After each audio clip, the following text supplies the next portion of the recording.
Hello, everyone. Welcome to Kalamazoo Public Library. We're waiting for all of these contributors to this work as they meet each other face to face for the first time. So we are thrilled to be able to host this event. We are big fans here at KPL of Bonnie Jo, and I'm not going to say anything else except welcome. I'm Karen Trout. I'm the Community Engagement Librarian here at KPL. I also want to thank BookBug. This is a bookstore who is here selling many of Bonnie Jo's titles, as well as you can pre-order her book that's coming out in the fall, I think. But with that, I am going to introduce Lisa DeRose, who is one of the co-editors, and she'll introduce everyone else. So thank you.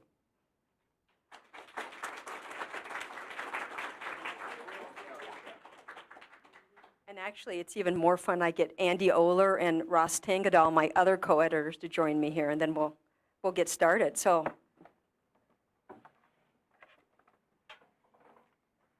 thank you. First of all, thank you so much, Karen, for such hospitality. We feel so welcomed here in Kalamazoo. So thank you all for coming out. And thank you for joining us as we celebrate the launch of Michigan Salvage, the fiction of Bonnie Jo Campbell, the first scholarly study of Comstock local literary hero, Bonnie Jo Campbell. As Karen mentioned, I'm Lisa DeRose. I'm one of the co-editors, and I'm joined today by my other co-editors, Andy Oler and Ross Tangadal.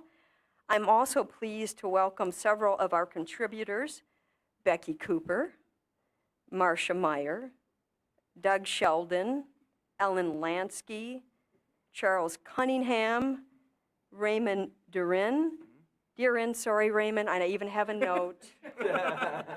I hope I got everybody. And that, I have to tell you, that's like 50% of our contributors. So that's a lovely showing. And we're also thrilled to welcome Andy Oler's family, who have come all the way from Florida and in Indiana. Yeah, right. And Ross and I, here we go. We want to say a special thank you to Ada, Silas, Miriam, and Elin for their patience and for sharing Andy with us for 4 years as we worked on this book. So special thank you to you all. Our plan is to spend some time chatting about the origins of this book, Bonnie's contributions to Midwestern literature, and the process of documenting the work of a contemporary writer for future generations. Then we will bring up Bonnie, who will give us a taste of her upcoming novel, The Waters, which will be published by W.W. Norton in January, which we know is 2024, but it's soon, right? You're making us wait, but that's all good.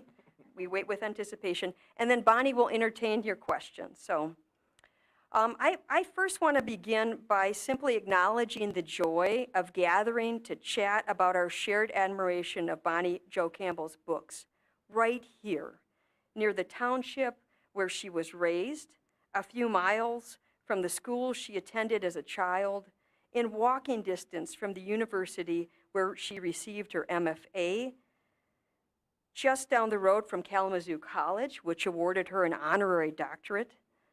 I think the story of Bonnie's authorship illuminates the reciprocal nature of books and reading, the way a community, a neighborhood, a family feed a writer's craft, and the way a writer in turn nourishes a community. As many of you know, Bonnie was raised in Comstock on a small family farm with milk cows, horses, donkeys, chickens, and occasionally goats. Besides the livestock, she was also reared among lively storytellers, a charismatic mother, and a town like many small towns full of legends and myths.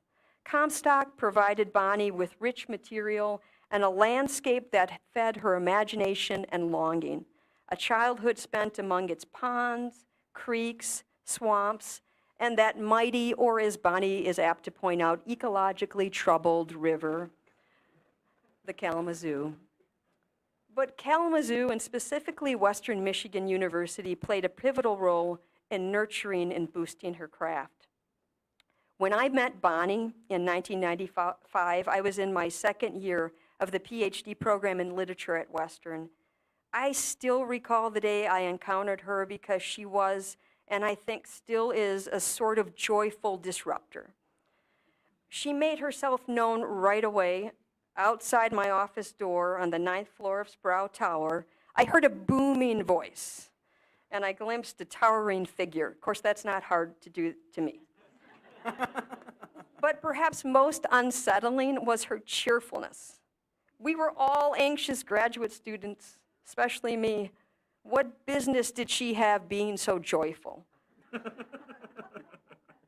I didn't know it at the time, but Bonnie had just come over from the math department, where she had recently completed her coursework for a PhD in mathematics. But she had grown discontented with math. This is what mathematics professor Art White told me in 2015. He said, Bonnie was good enough in math, I believe, to have preserved to the PhD. She got through all her coursework for that degree and was prepping for the prelim, but she didn't seem to be enjoying herself. She would write humorous comments in the margins about blocks to creativity and the like. White felt an immediate kinship as an academic advisor. White felt an immediate kinship with Bonnie, and seeing her distressed encouraged her to take a writing course. He's told me, quote, as an academic advisor, I always tried to maximize happiness for my students. It was easy to see how to do that for Bonnie. I now claim her as my greatest advising success. I drove her away from mathematics. On White's recommendation, Bonnie enrolled in a workshop taught by Jamie Gordon, MFA writing faculty, and later National Book Award winner. After that, Bonnie threw caution to the wind, and mathematics too, and she joined the MFA program where she took classes with Stuart Diebeck, MacArthur Fellow as well. Bonnie was certainly lucky to have landed in Art White's classroom. He knew exactly what to do with her, how to advise her, because she was at a university that fostered interdisciplinary conversation and coursework, where a math professor who valued books had a robust relationship with the English department. Bonnie and I were very fortunate to be students in an English department that was chaired by Dr. Shirley Clay Scott, who anchored, should we clap now?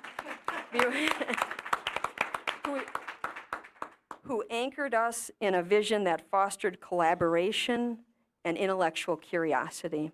We are grateful that Shirley joins us today. We are also grateful to be joined by my mentor and Comstock native, Dr. Catherine Joslin, as well as my favorite ombudsman, Dr. Tom Bailey.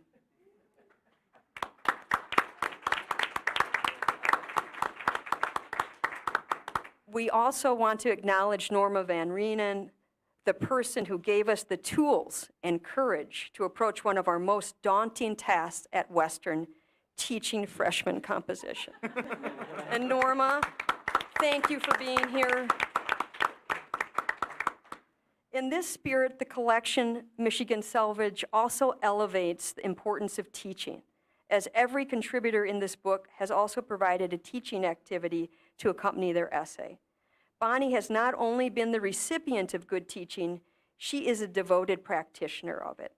In fact, while she was a graduate student at Western, Bonnie won the top teaching award in both the English and math departments.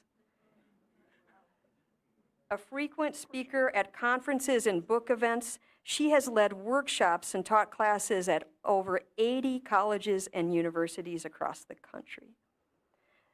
Now, if you look at the author's biography on Bonnie's website, you'll note the emphasis on the adventurous life she's had.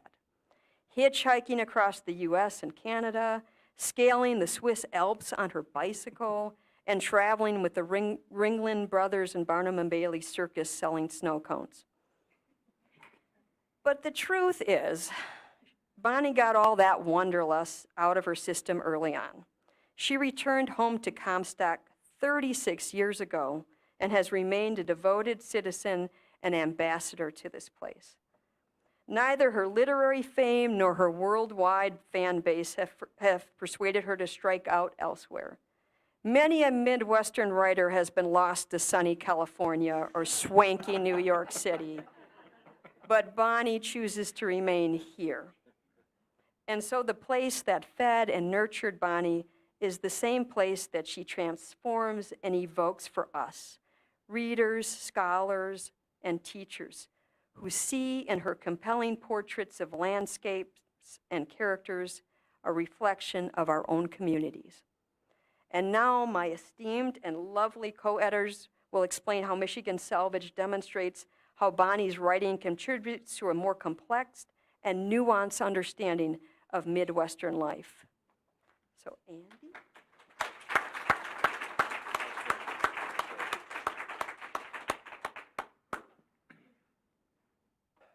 Well, thank you all for coming. I've said this numerous times to Ross and Lisa and to other people in the room too, but this is not something that happens with or for academic books. And so it speaks so much to Bonnie being in the community, and to the way that we can kind of come together to celebrate that. And we're so excited to, we're the first book on her work, and that's exciting for us, and I'm just thrilled that you all have come out here today. Sorry. I'll let the It's only going to get worse when I get up there, so you better practice now. Dangle it from the ceiling. Is that better? Okay. What I said was a lot of thank yous and nice things. All right? Just roll with me on that, though. So my family came, and this was like a big and sort of spur-of-the-moment trip. And my parents drove up from the middle of Indiana. So, thank you to them for being here. So, thanks to you all. So, I first encountered Bonnie's writing in about 2010. It was soon after American Salvage came out. I was in Bloomington, Indiana, and I was writing a dissertation on masculinity in Midwestern literature. So I came across a blurb by Tom Chiarella in Esquire magazine for American Salvage. And I was like, I'm writing about masculinity in Midwestern literature. This sounds like something I should check out. So I tracked down the book. I read the book. I taught most of it in kind of an intro-level course. And then eventually, a couple years after that, I wrote a conference paper on Boar Taint, which is the American Salvage's closing story. That paper became part of the conclusion to Old-Fashioned Modernism, which is the scholarly book that came from the dissertation that I was writing. So I'm going to pause here for a moderately shameful plug. Well done. Well done. Here we go. It's like Yes. self-promotion. Good. I couldn't bring actual copies of the book with me, but I did get the press to make me some flyers, and there's a discount code on the flyers, which are Fire. up here on the corner of the book table. So if you're so moved, Oh. Old-Fashioned Modernism, Rural Masculinity in Midwestern Literature. Woo. Yes. It's got a lovely cover. Thank you, thank you, thank you. Yes. All right, so in Old-Fashioned Modernism, I focus on how Midwestern writers from the 1920s to the 1950s told stories about rural masculinity. So here's the main argument, and this is a quote from the book.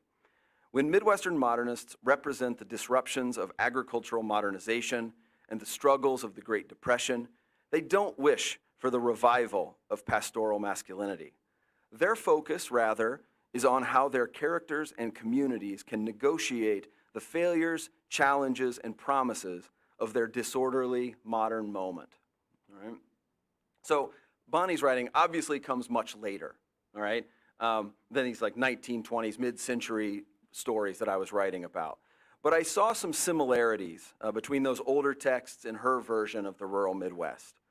In the conclusion, where I wrote about Boar Taint, I wrote that it tells the story of people who, as contemporary farmers, are part of a system that compels risk. In the story's combination of uncertainty and opportunity, she imagines a way for rural communities to thrive. So in short, I love the way that she shows the messiness of life and the hardships that people face while still insisting on their value. And I want to read a short quotation from her that's not from Bortaint, but is my absolute favorite line in American Salvage and probably in all of your writing. So this is at the end of King Cole's American Salvage, and it's about a young man scrapping out catalytic converters. It says, "They were dirty and rusted from the slush and mud and road salt, but each of their bodies contained a core of platinum." And it's such a lovely line, and it hits so much of what I was trying to say in old-fashioned modernism. And it's just one of the things that drives me to want to continue to think about her work and her writing and, the places in the rural Midwest. And so that's kind of where I'm coming from. So Ross and I, along with several of our colleagues, including Doug Sheldon and Dawn Burns, we nominated Bonnie for the 2019 Mark Twain Award, which is given by the Society for the Study of Midwestern Literature to a living writer for distinguished contributions to Midwestern literature. She received that award at the SSML conference, where Ross and I organized 5 panels of scholars and creative writers to discuss aspects of her work. This enthusiasm was basically unheard of, all right? The 2019 conference was the best attended, most lively SSML conference in all the years. I was there for about 10 years or so, all the years I attended. Bonnie gave a reading. Lisa interviewed her on stage in relation to that reading, and sort of unbeknownst to us, maybe predictably to a lot of you, she just charmed the pants off of everybody in the room. It was wonderful. It was such a rousing success that Lisa, Ross, and I decided to solicit the essays and the comics that became American Salvage, or Michigan Salvage, sorry. American Salvage was before that. So we're thrilled with the resulting book, with all of the wonderful work that these contributors here are here today and the ones who couldn't be here that they gave us. We are just delighted to have a good home in Michigan at Michigan State University Press. That was important to us, and we were glad that they were interested and have supported and shepherded the book all the way through from conception to publication. So thanks again to you all for coming out this afternoon. And at this point, I'm going to hand it over to Ross, and he's going to talk about why these kinds of author-focused edited volumes, why they're valuable, and then also maybe sort of what may be coming in the future as this field develops. So thank you.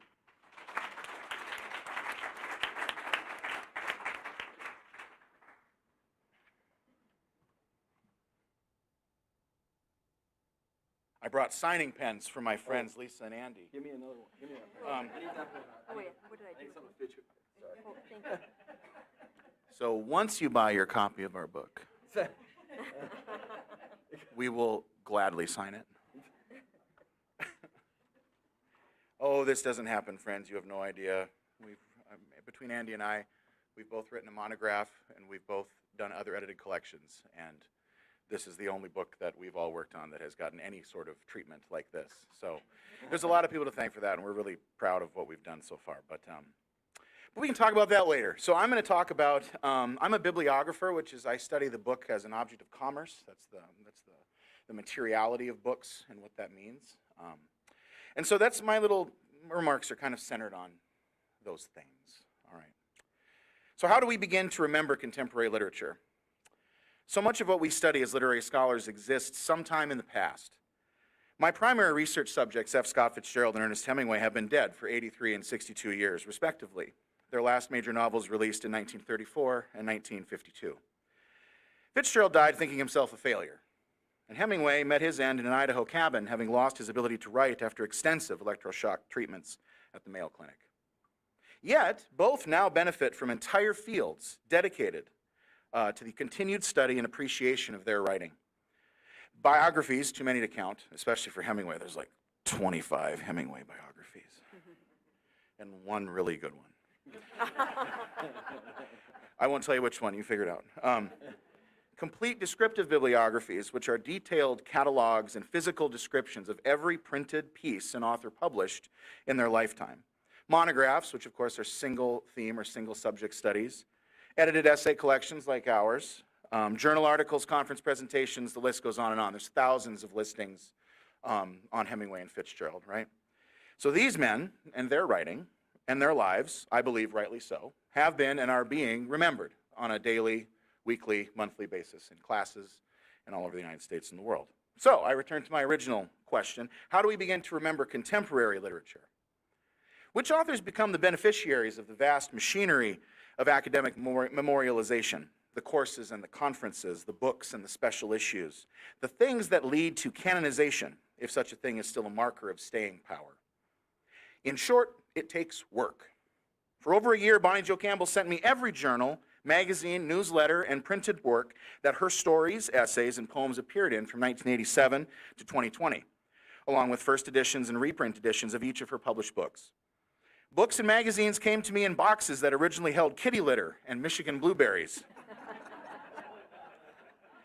In all, she sent me well over 125 individual printed works. My goal was to publish a descriptive bibliography of her work up to that point, becoming a part one of what I hoped would necessitate a part two. Thanks to her prolific work ethic, I should have no problem putting together part two. But I had to sell her on why this all mattered, not only to me, I mean, after all, it led to a major journal publication, so that felt good, but also to her. And, most importantly, to future generations of scholars and readers, which I don't think a lot of writers in the moment of their writing think about what are people going to say about my writing in 50 to 75 to 100 years. I don't know if that's something that a lot of writers spend a ton of time doing, mostly because they're too busy writing to think about such things. So it didn't take long. My pitch was really simple, and it was over, the first time I met her, it was over dinner in Lansing. The first thing I said, I told her, if we are going to launch the academic enterprise needed to establish her and her work as major rather than minor, then certain documents need to be published. I might have said that exact sentence. I'm surprised she didn't run for the hills. I probably was wearing this suit jacket. There's a stain on it. A biography, a descriptive bibliography, and peer-reviewed scholarly monographs and edited collections. Those are the three things that are needed. Two of those sound familiar, biographies and books. The middle one scares most people.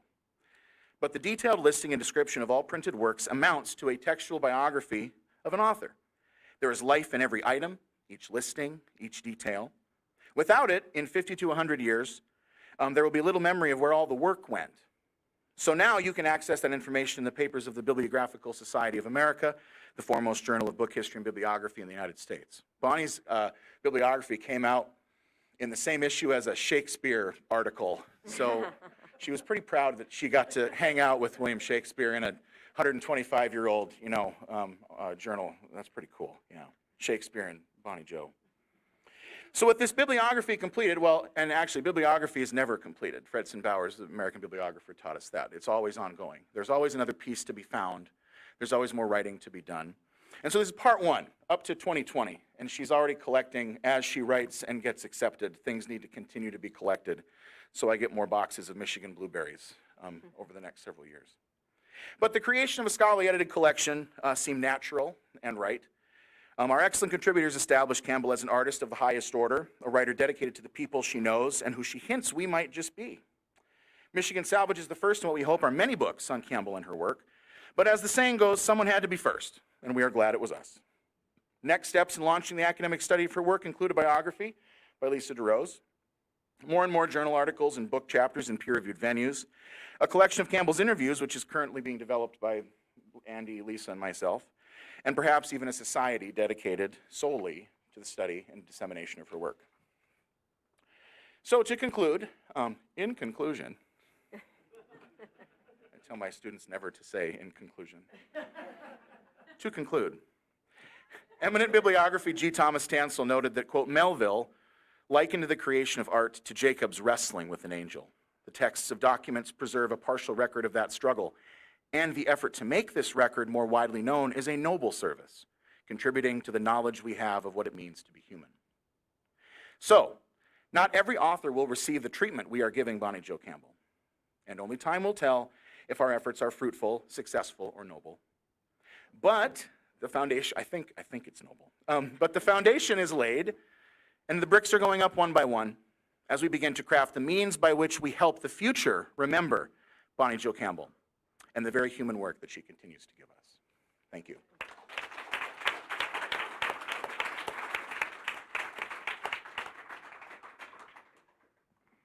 And now we're bringing out the big guns, okay? So Bonnie Jo is going to come up here and join us and read from her forthcoming novel. So I'll leave the first one. We'll get it way back up there. I think I'm gonna cry. Thank you guys for saying that stuff.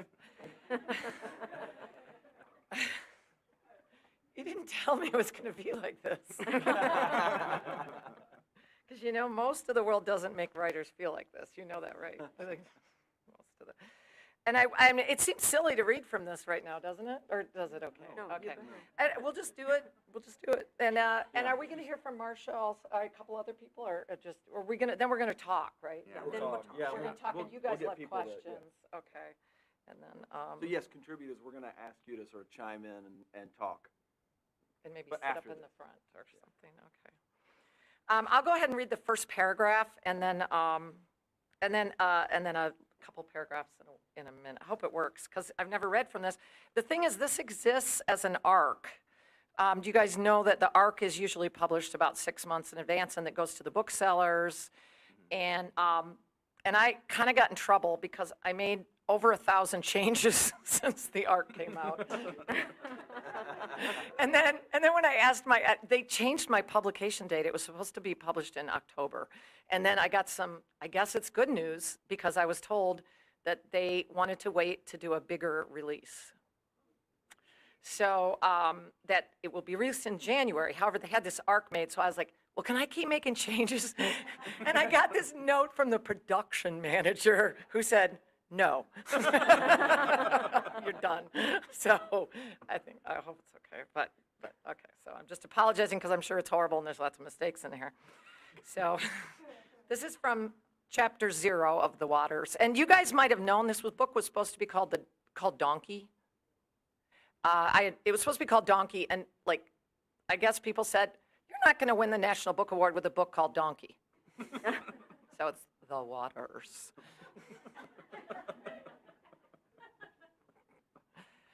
Okay, chapter 0, prologue. And I'm going to read just the first paragraph, and then I'll skip a little bit.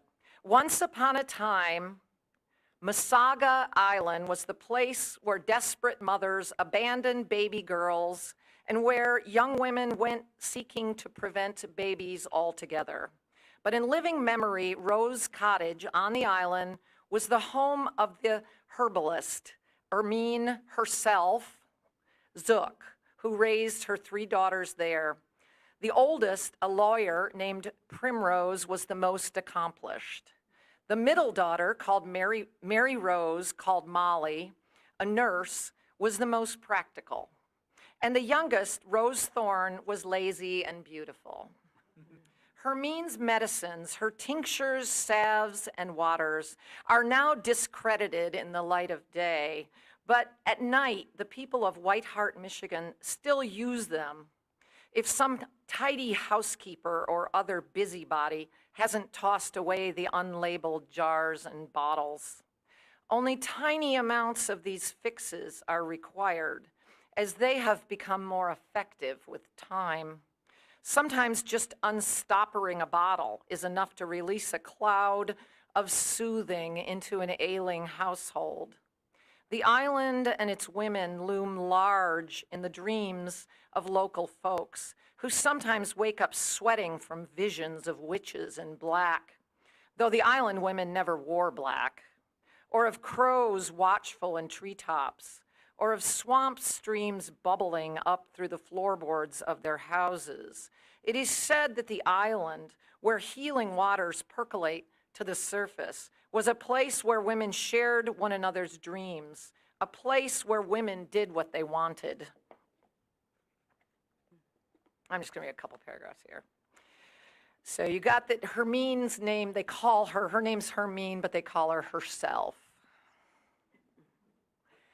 The Waters occupies the northeastern quarter of the township, 6,000 acres, and all of it, apart from Hermine's section, is under state protection for a half a dozen rare wildflowers and the Blandings turtle, as well as the endangered Masaga is what we call it in the book, Masaga rattlesnake. The state wetlands don't bring in any tax revenue apart from a few bird watchers stopping at the gas station.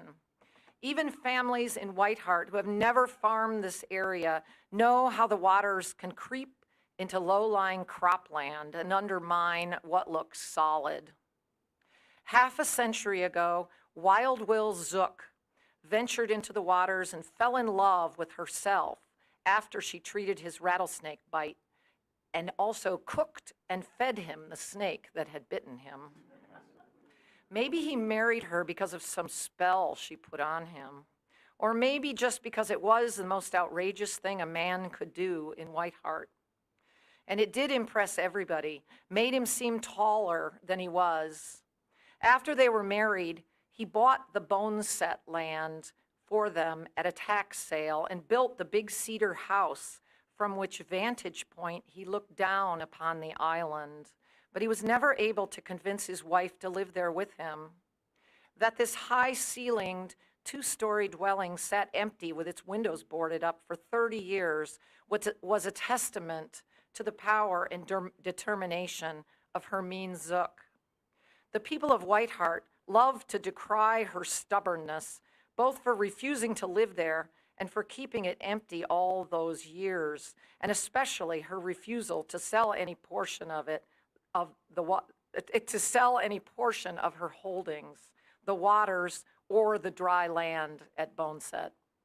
Yeah, I'll leave it at that. So you want me to sit with you guys? Yeah, it's better sitting with you guys. There you go. Okay, so I think we're going to entertain questions, Bonnie, from the audience. That sound good? Everybody, yeah. Oh, for everybody? Okay, all right.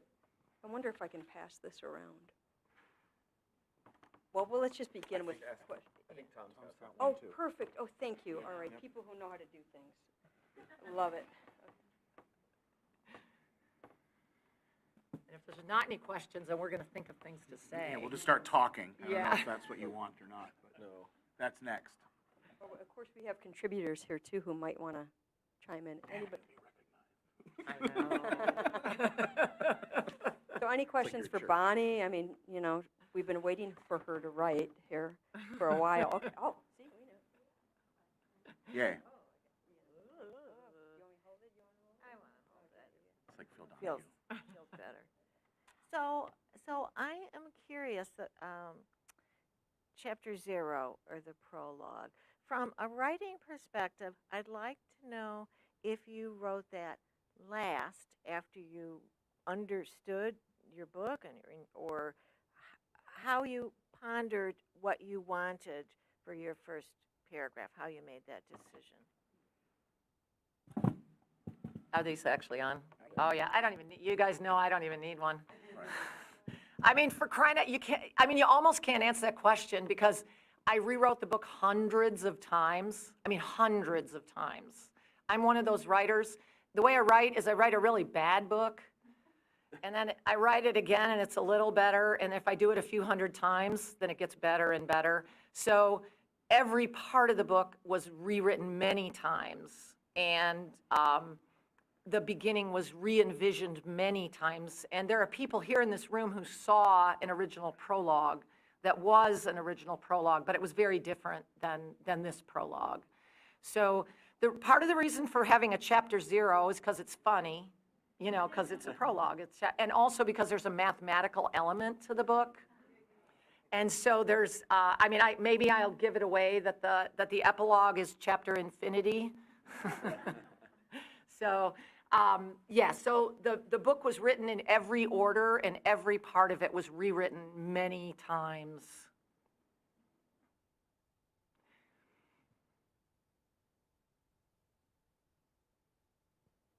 Any other questions? Oh, beautiful.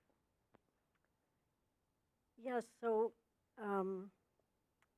when this came out and when you were working on this book, I was just curious, Bonnie, the themes that they came up with, the observations about your writing, were there revelations to you too?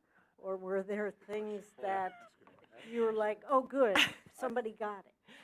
I Or maybe haven't, both. I haven't read it because it just came out and I'm terrified.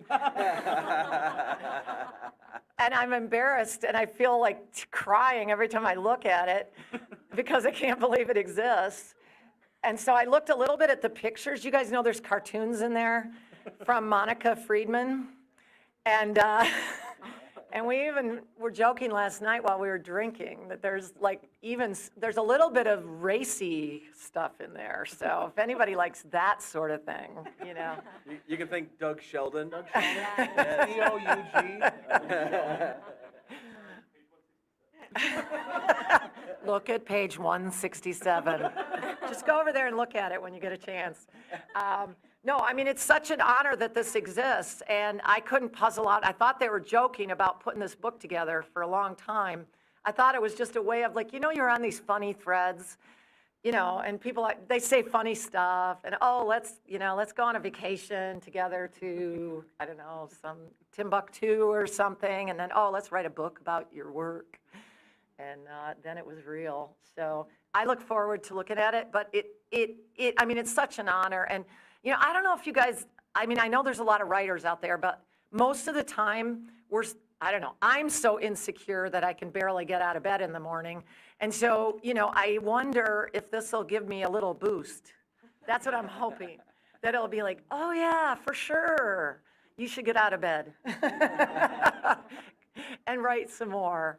But I do look forward. No, I have perused a little tiny bit, and I was at the conference where some people were saying some nice things, and I mean, the main thing is that you can't believe that. I mean, because you have to most of the time when you're a writer, you have to apologize for writing because you apologize that you're not earning a living, and then if you have some success, you apologize to your friends who have less success because you're like, oh, it was just luck, and because you feel guilty because you have success. And then, and it's all the luck of the draw, that. And you don't know, and like that 50, 75-year thing, I always use that as a marker because I always say, well, nobody knows if work is important for that long. So you will never know while you're alive if your work is important. But I think all of us writers, that's why all of us owe it, no matter how we feel about it, we owe it to ourselves and the world to absolutely take the most care we can with our work, to really write carefully and thoughtfully always, and also in a way to be as caring about the human condition as we can, because it feels so precarious and we don't know what the world is going to be like in 50 or 75 years. So, I mean, I guess it gives me that all the things I was already thinking, it's like, yes, keep on writing and keep on giving a darn about the written word and making sure that you take it seriously. Even as far as, being a promoter of reading books in the most generic way that you can imagine.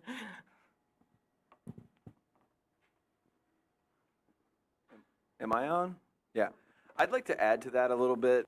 One of the things that I love in a colleague, in a writer, in friends, I mean, is people who take it seriously. Whatever they're doing, to do the work, to be serious and caring about it and careful about it. And I mean, I think that's one of the things that draws me to Bonnie's writing, but that's also one of the things that was such a joy with this collection was to work with contributors who brought their own perspective, but weren't just tossing it out there. We're trying to do it the right way and to be thoughtful and to express it appropriately and to make an argument, but also to be respectful of the source material and of the world that they're writing about. And so that was one of the things that made this book a joy to work on, because we were doing most of the work on this book like during some of the darkest parts of the pandemic. And, you know, to be working with such good source material, for sure, but like to be able to have a good meeting with Lisa and with Ross, just over Zoom, to be able to like reach out to people, and then to have like this work come in that I didn't have the brain space to write much myself, but to read somebody else's work and to help to shepherd it and to make sure what they were doing was going to turn out the best it possibly could. Like, that was an amazing experience and kind of a lifeline during a really dark time. And I think we've talked about this before, so I think I can speak for the three of us on that. That just making this book was a lovely experience because of like, the people we worked with, both up here and out in the room. So thanks to you all, and thanks to you. Yeah, and maybe we should mention that I didn't have contact with the three of them while this was happening. I mean, I don't know what the language of that is, but there's kind of like a wall. Yes. Okay. I can actually speak on that, yeah. So I think Bonnie likes us, because I know we like her. You know, most of us write about dead people, and so the dead people don't talk back. So when you write something on Ernest Hemingway, you know, he's not going to, you know, reach out from the grave like the end of Carrie and grab my hand, right? Like, I can try to say things that I think might mean something, and if other people believe them, that's great. If not, you know, he has no opinion on what I'm saying. Yet, we've put out a book, and we have someone who is at a peak in her career about to publish another novel, and it's very different to write about someone who is living and who is actively working. Who is not a retired writer or who has decided to, you know, put the pen away. So part of that then is to take the work seriously, is you have to avoid hagiography, which is hero worship. That everything about the book is, you know, should Bonnie write an introduction? Should we dedicate it to Bonnie? Should Bonnie have a say in what goes in the book? Like, that's all hagiography. That's hero worship. And if we want to be taken seriously, and if we have a peer-reviewed collection, and if our contributors want to be taken seriously, and if we want to launch the academic study of a writer, we have to avoid making it look like we're in love with her. That's a very important part of this machinery, and it is machinery. And unfortunately, with a lot of writers, you do get a lot of hero worship. I study two people, Ernest Hemingway and F. Scott Fitzgerald. People want to be Ernest Hemingway, which is very unfortunate. And people want to drink with F. Scott Fitzgerald, which is very unfortunate. It's like they want to be Jay Gatsby. That's a terrible idea. So I think you know, I know what it takes to avoid hagiography, because that's also with scholarship. You can lose a lot of readers that way. Like, oh, good, we're reading another book written by the same people, another love fest. You know, where is the objectivity? Everything is subjective, obviously, but like, where is like the attempt to be more objective and scholarly and academic? And that's how you launch a serious writer's serious study. And I think that's the direction that we're going in. That's what we were trying to do. That was the attempt, yeah. Or well-intentioned. Marcia. Contributor Marcia Meyer has her hand up.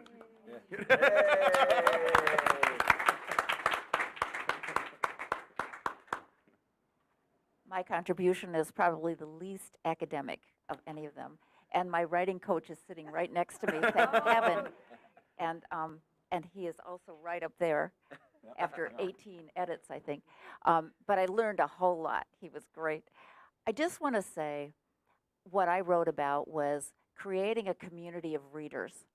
And what I am always amazed at after being a librarian for 40-some years, how humble the authors and how excited they are to come to my house and have cookies and talk to my book group.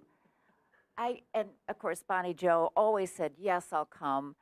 You know, I shouldn't say this with her publisher right here, but she would never charge anything. All I had to have was grapes. That was it. No cookies, grapes. But one thing I want to say is with Bonnie, you communicate with people. I mean, you communicate with people wherever you are, and I think there's an empathy in you that transfers from that into your book. I feel that, and I don't know all the tropes or whatever there is in the literature, but what I feel is Bonnie Joe. And when I first met you, you become a friend right away. Yeah. You just, you almost become family right away.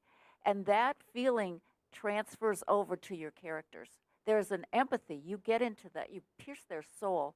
And there's something about that, and it makes it really easy to push books as a librarian. So thank you. I really appreciate that. But I am in awe of you. I am in awe of the authors we have in this area, the authors that we have in Michigan, and the editors for all you do to get that information out. It's just amazing. So a big applause for all of you, I think.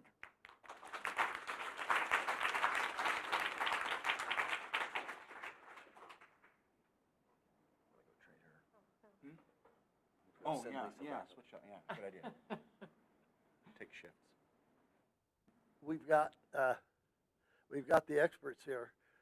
What's your favorite Bonnie Joe Campbell book? And you can join in too, Bonnie, if you want to. All right, I'll start. I have a PhD, so I can speak in generalities. Why not? Sweeping generalities, right? Sweeping generalizations. That's my game, right?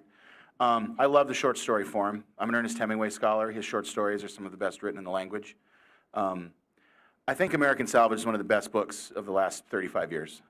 It's one of the best short story collections I've ever read. That's true, yeah. It is one of the most teachable collections of short stories that I own. My students eat it up every single term that I foisted upon them. They are blown away for a number of reasons: language, conflict, poetry, heartbreak. My favorite story in that collection, though, is not one of her most well-known stories. My favorite story is Winter Life, which is a quiet story about a quiet Midwestern couple in the middle of a quiet Midwestern winter. And yeah, American Salvage is a tour de force. I don't think I can do this, Tom. I'm sorry, but I feel like it's so difficult to pick a Bonnie story. I will say I've had such fun this year going back and reading her first collection, Women and Other Animals, and there's much to be delighted in that collection. And I think if I had to pick, I'd have to pick one from each. Sure. Really? Yeah. Okay. Why not? You're writing her biography, Lisa. Go right ahead. You know, this is. Do you feel the pressure here? No. I'm feeling it. I would say in that collection, Women and Other Animals, I really like a short story called Shotgun Wedding. I really do. And Bonnie was just telling us a little bit of history behind that title. So it's always fun to kind of hang out with her and get these little bits about, they didn't really want me to title it that. Here's what they suggested. And then I think in American Salvage, actually one of my favorite stories is The Inventor of 1972. And now that I've learned a little bit more about Cooper Pond and Comstock, it makes even more sense to me, that story. So, and then in Mothers Tell Your Daughters, I really love the title story of that collection. It's lyrical. It's, I think, one of the most, it's painful, as Bonnie will not let go of the pain sometimes. But the lyricism of that story is delightful. And who doesn't love Once Upon a River? So there's so much to be said. Okay, Andy, I'm going to stop. I also hate favorite questions. I'm bad at them. So my favorite story is The Trespasser.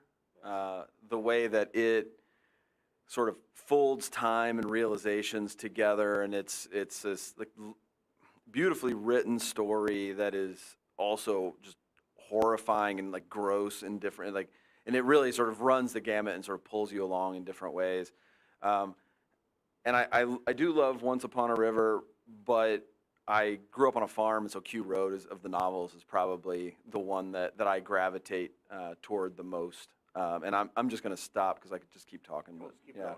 yeah.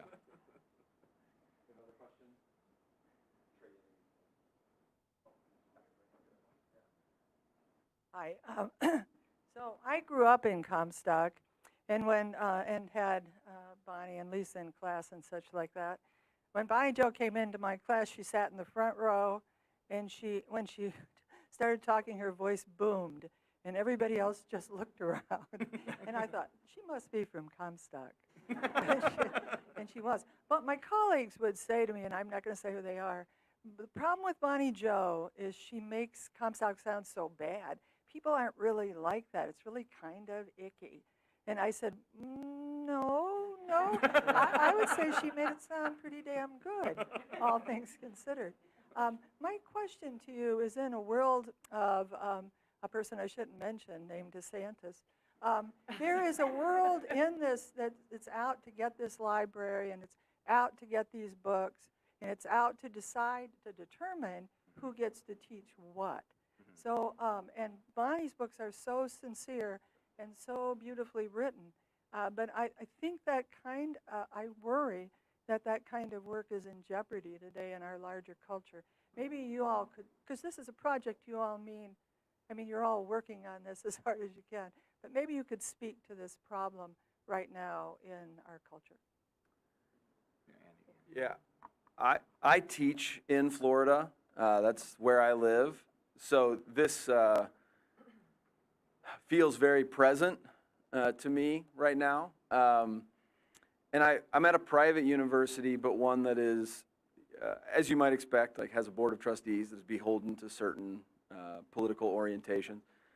And so I am concerned that even though my university doesn't have to take those terrible steps, that it will.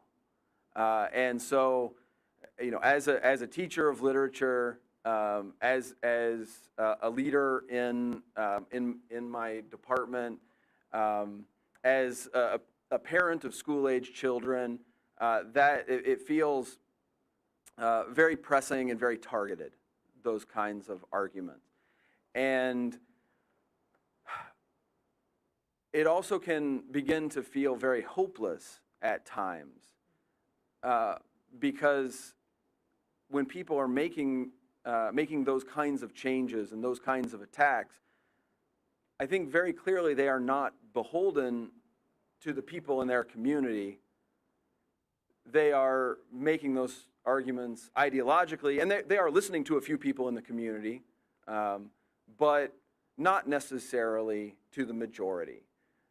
In my county, there were several books that were challenged for inclusion in Volusia County Schools libraries. And there was like 72 challenged, a couple were removed, and then 19 went to these committees that were made up of librarians and teachers and principals and community members. And all 19 of them were voted to be kept in school libraries. Like each one of those 19 committees, which were made up of 7 to 9 people, they were all made up of 9 people, but 7 to 9 voted in each of those meetings, decided to keep those books. And in response to that, our school board tried to change the rules for what would happen when a book was challenged. They didn't go quite as far as they wanted to make it easier to remove books, but they did make it harder, and they've changed the system because they didn't like that the community said, actually, this is good. But what was great about that, what makes me somewhat more, maybe not optimistic, because you can see my face, but it's a lot better than it could be, is that so many people were involved. And people are going to the school board meetings, and they're speaking, and they're on YouTube, and they're holding, I went and held a sign outside the school board meeting one day. And so I think the only way to deal with this is to get on your school board, is to show up, to talk to your school board member, to volunteer to be a part of those community service roles that can help make a difference here, because I think that the only way to stop this ideological attack on reading and openness and education is to be involved, and it's to beat them. Is to beat them at the smallest level every single time. Because that's the only way that these kinds of communities, I mean, Marcia says that she wrote something that was not academic, and it wasn't full of footnotes. But it was about, like she said, creating a community of readers and about what it means to nurture that and how that happened in Kalamazoo and in Comstock. But that's a model, and that's one of the things we wanted to include a librarian in this collection, because these are the kind of people who are working to give us a space to do stuff like this. Right. You know, and to show our pride in our authors who are writing like in a loving way, but about really challenging and traumatic things. And that matters, and we need to do our part. And you know, I worked on this book, and I showed up at a school board meeting, and that's something that we can all do, right? And so like that is how I feel like I have to participate in the world in response to these kinds of attacks. We have another question. Somebody's already got the mic. Okay. I wrote my question. Oh, hello. I wrote my question down, so I'm looking down. But I read American Salvage for the first time this year in 2023. So my approach to it was kind of naturally a like COVID era lens that I'm reading with. And given that one of the threads in the collection is like economic anxiety, Y2K panic, I'm curious to hear from editors and contributors, and Bonnie also, if writing this through the COVID, like the acute years and months of the COVID pandemic, impacted or influenced your approach to the text, your interpretations of the text, especially when it comes to sort of Y2K focused pieces like World of Gas and Fuel for the Millennium. Garth would have been perfect for that.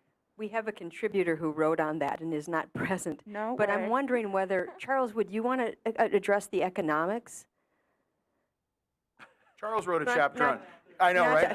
sorry to put you on the spot. Charles Cunningham wrote a chapter on American Salvage and economic and capitalism uncertainty and stuff like that. So Charles can have something to say. Well, I don't know if I can summarize those arguments, but I mean, I was going to ask this question, so I'm turning it into a question for Bonnie, because I'm rereading Mothers Tell Your Daughters right now, and boy, there's so many painful things that happen to people in your fiction generally, and yet it never seems to me that it gives in to despair. And I wanted to ask you about how you think of that, because it strikes me that you're unstinting in a description of a world that's harsh, and in my mind it's because of the social order has much to do with it, not to mention nature occasionally kicking our asses too, but so that's what I can say that I do write about difficult things, and I never want to pretend they're not difficult. You know, how clever of you to like just throw that out. Can you believe he did that? But I mean, and people are like, why do you write about depressing things? And I do write some funny stories that are lighter, but I write about the things I worry about. And I see the very struggles that I write about. I see these very struggles, and I want to explore them. But if, you know, I think maybe it's a middle class kind of smugness that makes you think that if life is really hard, you give up or something, you know? Because life is really hard for most people in the world, but we don't, you know, people don't give up. You know, people keep struggling. And I think you'll notice that if you know a lot of working class people, or a lot of people have been in poverty for a long time, they will really be able to have a sense of humor about the very worst things that happen. I mean, often we're having pity for them, and they're laughing. And it's not, I mean, it's not even an ironic laughter, but it's a kind of laughter that, like, look what life is dishing out to us now. And I think, I mean, I come from a family where people would come home from a very difficult situation and sit down and put their feet up and pour a drink and make a story out of it. You know, whatever outrageous thing just happened, whatever indignity just happened, and to make a story out of it, because a story is something that we can share. And I do worry sometimes that, I mean, I think Mothers Tell Your Daughters was American Salvage is basically a book about men making a certain transition into the 21st century. And that's why the Y2K stories are relevant in there. And then Mothers Tell Your Daughters so a lot of the stories for the men a lot of the stories had to do with economic issues and getting by with less and the indignity of not having a good job anymore because these jobs disappeared. But I saw that the problems for women were different, had a different flavor. And so the stories I'm writing are about difficult stories about being a mother.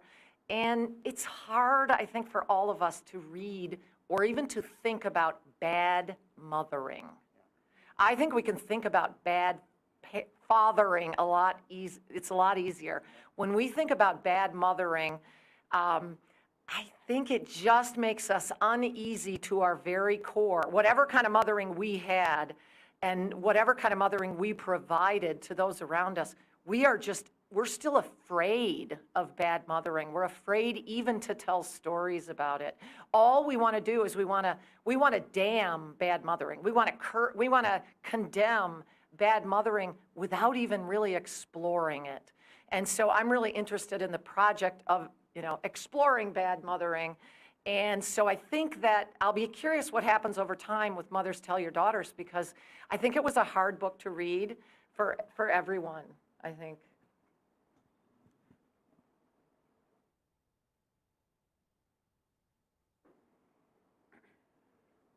There we go. I knew if I waggled it at you, somebody would take me up on it. This is a question for the panelists as well as any contributors in the room. As we talked about in some of the opening remarks, this book came out of the field of the study of Midwestern literature. So this is criticism about Midwestern literature, about Michigan literature. And so two very broad questions to kind of zoom out again. In your opinion, what is Midwestern literature? And or why is it important that we champion it, that we study it, that it remains at the epicenter of our literary criticism activities? So who wants to go first? I'm pretty sure our contributors should start answering that first. Thanks. Oh, look, Doug has an answer. For you, Doug. My contribution is a teaching chapter about, I teach a lot of second language learners of English, and teaching Bonnie's work to that. So the idea of the Midwesterner is changing and shifting, and it has always been an immigrant story. It has always been sort of, a big piece of it is an immigrant story. And the idea that these students are coming here either temporarily or permanently, I kind of want to give them a broader understanding of what the Midwest is as a being, because so many of my students know New York and LA, and then they land in Chicago where I teach, and they're just kind of like, oh, it's like New York or LA. And I was like, you need to shut your mouth right now.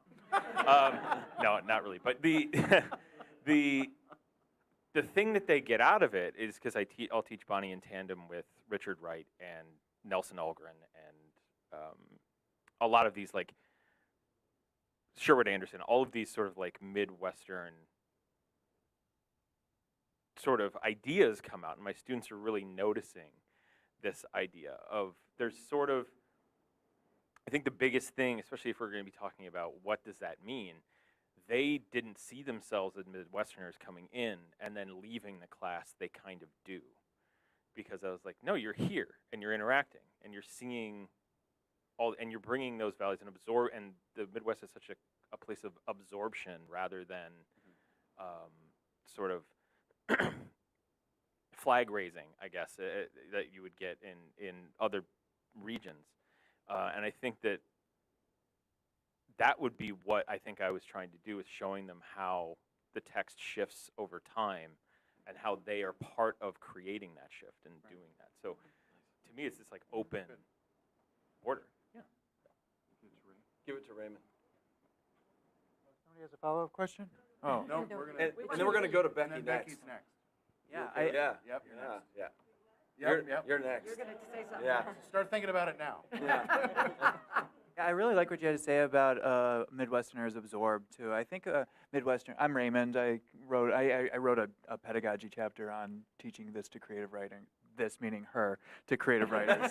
I'm a writer in my own right too. Right. Plug your book. Plug your book, please. No. Enough to Lose by Raymond Deeren, coming out from Wayne State UP. In September. And I just blurbed it, and Yes. it's so hot. If any of you wondered what is going on in the thumb, Thumb region. read Raymond's book, which is coming out in September. Yep. Thank you. So in many ways, that's Midwestern literature right there. So I see it as absorption, but also it's like this active resistance to coastal ideas of who we are. And we are, in many ways, connected. We stick up for each other, and we resist the ways people think of us, the way people think literature can be. Middle-class sensibilities read books differently than working-class sensibilities. Yeah. And I don't want to conflate Midwest with working class. But when we talk about the Great Recession, we talk about inflation nowadays. Like $4 for a dozen eggs hits different in Cairo, Michigan than it does in New York City, where it's probably been $4 for 15 years. I don't know. I also have a PhD, so I can make a broad generalization. Broad strokes. Yeah, Ray. broad strokes. Broad strokes, and my advisor isn't here to tell me to go. So yeah, I think we absorb what people say of us, but then we resist it. And I think that shows in the conflict. So our conflicts, conflict in Midwestern literature can be really quiet, and it can be really beautiful, and there's a ton of humor in it, as Bonnie was saying. I can ramble. Very good. Very good. Take it off. Actually, maybe Becky could say what she wrote about, too. Sure. Yeah. Say what you wrote about and sort of Pull it together. Oh, sure. Okay, hi. I wrote about teaching Once Upon a River to teenagers. So this ties into some of the other comments brought up, especially Catherine's comment about feeling pressure or tension or worry about how long can I keep teaching this text. And I always ask students their preference. How do you feel? We've just read a pretty chewy piece of literature during a time where things are difficult. Is this okay? Should we bring this to the table again next year? And I've only had one student say, don't bring it back. And that's because they like sci-fi.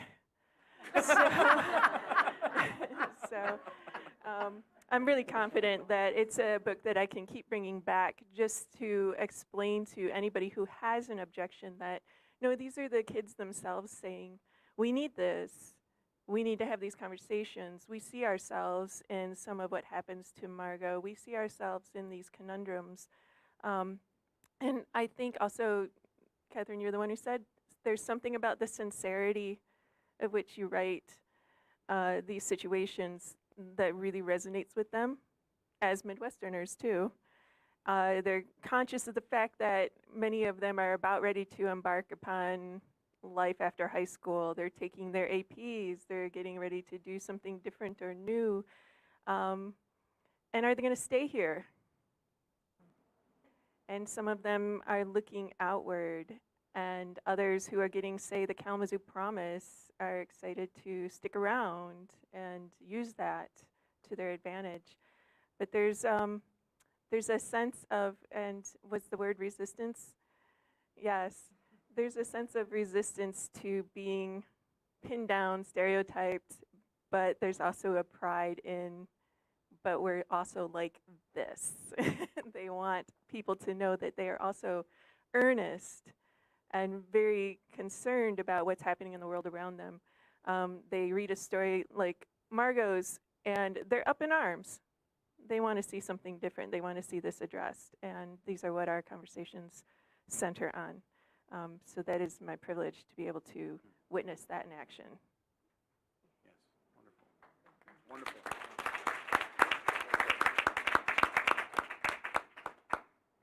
Hi, I actually just wanted to also say that I am privileged to be a friend of Becky's who has observed her grading and working with these students, and I wanted her to expand a little bit on some of the stunning projects that have come out of this. Yes.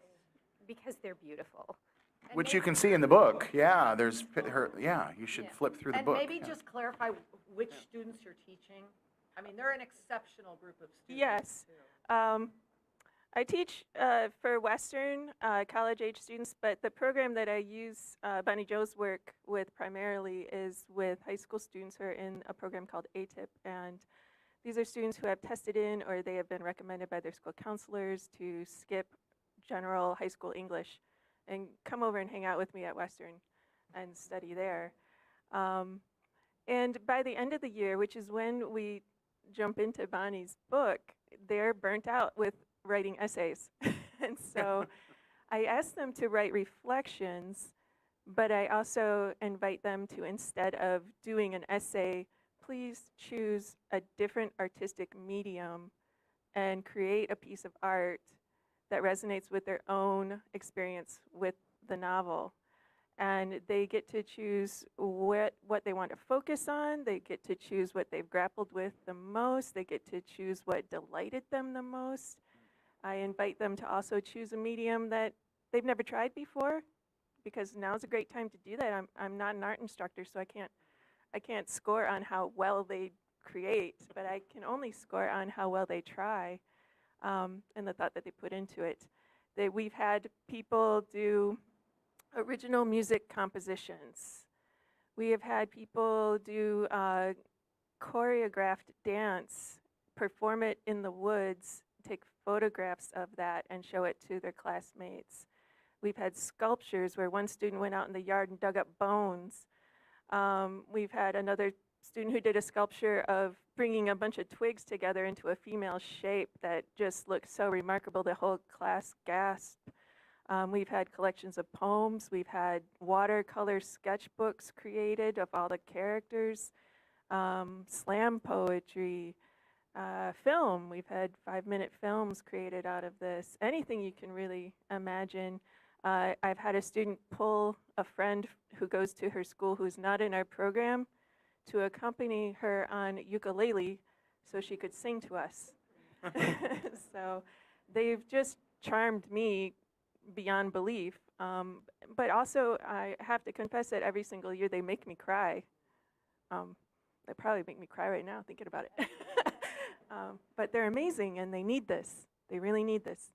So I'm happy to provide this opportunity and shepherd it into being. And it's Bonnie Jo's work that makes it happen. So thank you. And I think we're going to thank you so much, Becky. I think we have to wrap it up so we can actually sign and all that. Okay. Well, I have to say we have to make an exception. Dr. Shirley Skates.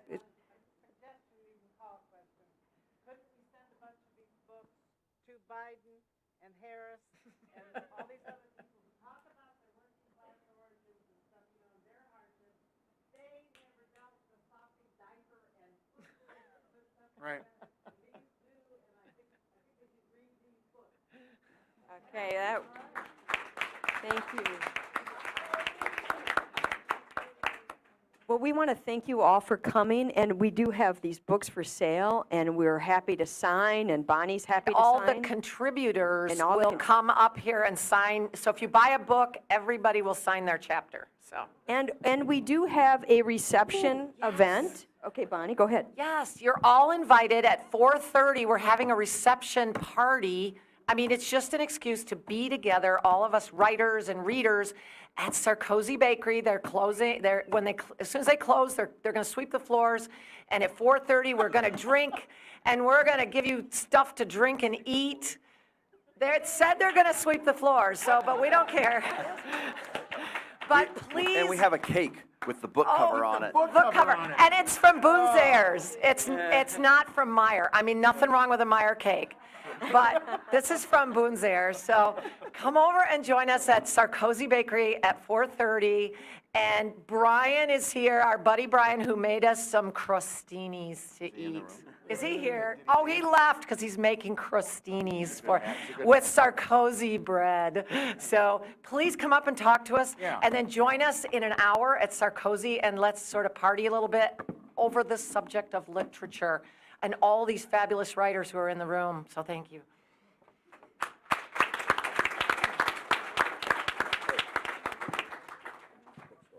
The name of the bookstore.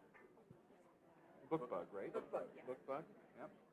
And then it's called Book Bug? Right. Okay.